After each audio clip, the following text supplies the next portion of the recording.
ओम अज्ञानतिमिरस्य ज्ञानानन्दशलाकया चक्षुरुन्मीलितं तस्मै श्री गुरवे नमः। श्री कृष्ण करुणा सिंधु दीनबंधु जगतपति गोपेश गोपकांतम राधा कांतम नमस्तुते। तप्त कांचन गौरांगी राधे वृंदावसिनी विश्वानुसुते देवी प्रणामी हरिप्रिय। वांछा कल्पतरुभ्यो कृपा सिंधु च पतितनां पावने वो वैष्णव। आज का प्रसंग है अनिरुद्ध और उषा का विवाह। ये भागवतम के 10वें स्कंद के 62 और 63 अध्याय में आता है कि वो जिसमें अनिरुद्ध और उषा के प्रेम कहानी का वर्णन है। उषा एक प्रभावशाली राक्षस जिसे शिव जी का वरदान प्राप्त था, बानासुर की पुत्री थी, और अनिरुद्ध कृष्ण के परपौत्र प्रद्युम्न के बेटे थे। तो ऐसा होता है कि तो उनके शुद्ध प्रेम की एक कहानी है, किस तरह से होता है। होता था क्या, उषा प्रतिदिन स्वप्न में एक सुंदर सुशील युवक का चेहरा देखती थी स्वप्न में, और वो उसे बार बार उसके स्वप्न में आता था। लेकिन एक दिन अचानक एक रात उसे स्वप्न नहीं आया और वो लड़का दिखा नहीं। तो फिर अचानक वो उठकर चीखने लगी। तो उसकी सहेली जो चित्रलेखा थी, वो सुंदर सुंदर चित्र बनाती थी और मायावी भी थी वो। उसने पूछा क्या हुआ। तो उसने अपना मन की बात बताई कि हम जिस पुरुष का हम डेली सुंदर दृश्य देखते थे और उससे मेरा आकर्षण हो गया था, उसके प्रति मेरी आसक्ति थी, और आज उसे मैंने देखा, इसीलिए। तो बोला ठीक है, विचलित होने की बात नहीं है। तब उसने बहुत सारा चित्र कला में उसे वरदान था, चित्र बनाती थी, अनोखे चित्र बनाती थी। तो उसने बहुत से गंधर्वों और बहुत से राजकुमारों का चित्र बनाया।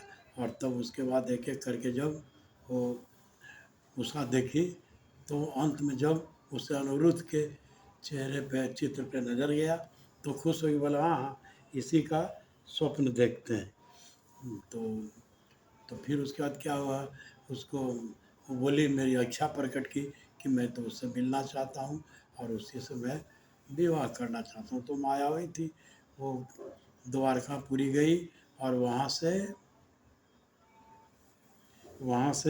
उसे, वो जहाँ सोया हुआ था अनिरुद्ध, उसे बेड के साथ उठाकर इसके अंतःपुर में उषा के अंतःपुर में ले आया। और उसके बाद फिर वो अपना दोनों एक साथ रहने लगे। जबकि अंतःपुर में, राजकुमारी के अंतःपुर में किसी के आने जाने की का तो परमिशन नहीं होता है, किसी को इस तरह का परमिशन नहीं था। लेकिन वो साथ साथ रहने लगी और प्रेम और उसमें आपस में संबंध स्थापित हुआ। तो फिर जो रक्षिकाएँ थी राजकुमारी की, उसे आभास हुआ और उसने बानासुर को खबर किया कि एक कोई परपुरुष वो रानी के अंतरंगपुर में रहता है। तो फिर वो बहुत क्रोधित हुआ बानासुर, और वो अंतःपुर में दाखिल हो गया और उसने देखा कि एक परपुरुष, एक युवक वहाँ है। तो उसने क्या किया, उसके बाद तो वहाँ पर अनिरुद्ध, और अनिरुद्ध तो बानासुर ऐसा शक्तिशाली नहीं था, लेकिन उसकी इच्छा शक्ति थी, क्योंकि वो भी तो कृष्ण का वंशज, कृष्ण का प्रपौत्र था। दोनों के बीच में युद्ध आराम हुआ, लेकिन अंत में वो तो बानासुर जैसा शक्तिशाली उतना था नहीं, इसलिए वो हार गया। तो बानासुर ने क्या किया, नागपाश से जकड़ कर उसे कैद कर लिया और कारागार में डाल दिया। और नारद मुनि तो हम सबको पता है कि वो इस तरह की लीलाएं करते रहते हैं, चारों तरफ चारों ब्रह्मांड में घूमते रहते हैं, और उन्हें तो कोई चटपटे खबर मिलना चाहिए। और उन्होंने इस खबर को जाके द्वारकापुरी में कृष्ण को बताया कि क्योंकि वहाँ भी बहुत दिन से अनुरोध का पता नहीं था, लोग परेशान थे, समझ नहीं पा रहे थे द्वारकापुरी में कि कहाँ चला गया। तो नारद मुनि जाके वहाँ बताते हैं कि वो तो बानासुर के कैद में है। तो पूरी सेना लेके बलराम जी के और अपने पुत्रों प्रद्युम्न आदि पुत्रों को लेके वो बानासुर के पास चले आए।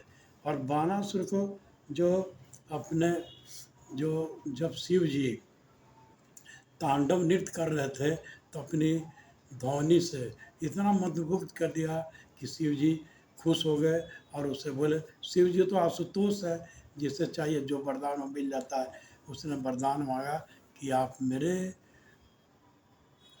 राजनगरी का रक्षक बन जाइए और मुझे सहस्त्रास्त्र हाथ प्रदान किए।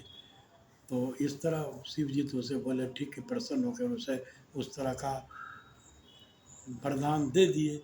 लेकिन आदमी वो लेकिन क्या था कि वो कुदी तथा कुमति है।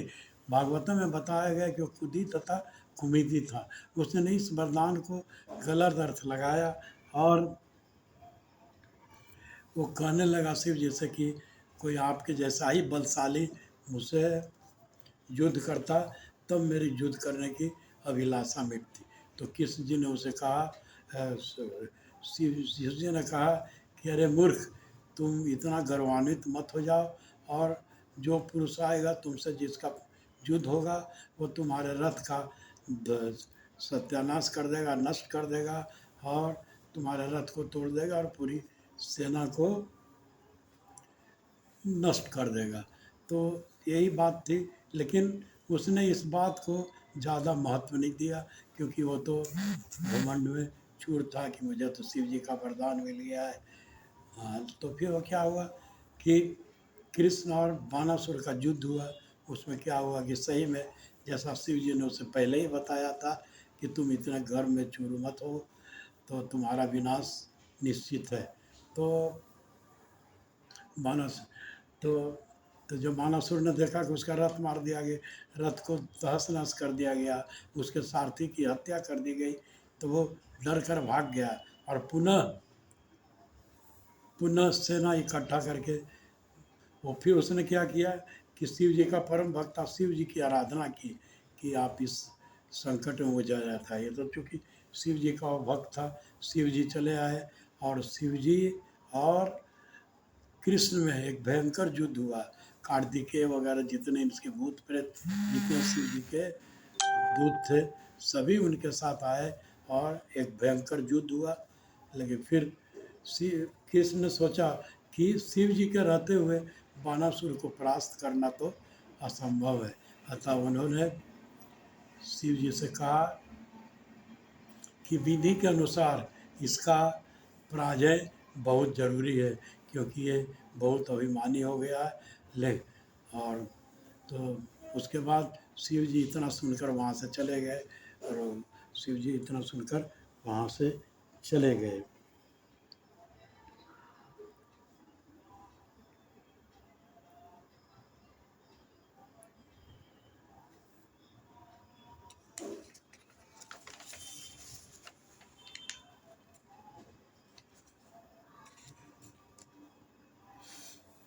तो उसे सहज सांस प्राप्त था, तो उसे तो वरदान मिल ही गया था। और उसका बाद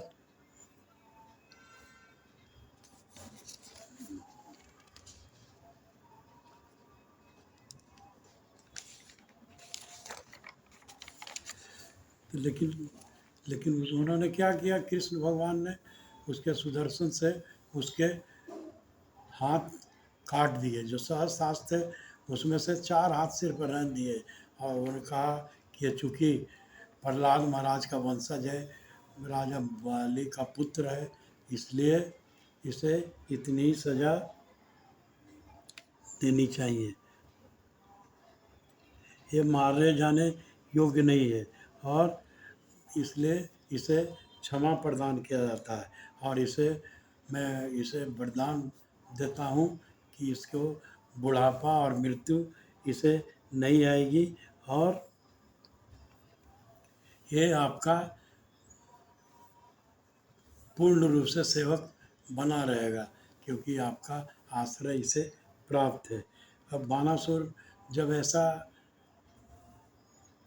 जब ऐसा कृष्ण की वाणी सुना तो वो भय से मुक्त हो गया और उसने खुशी खुशी विवाह रथ पर अनिरुद्ध और उषा का विवाह संपन्न कराया। और द्वारकाधीश अपने पूरे संबल के साथ, अपने बंधु बांधवों के साथ द्वारकापुरी लौट आए। हरे कृष्णा।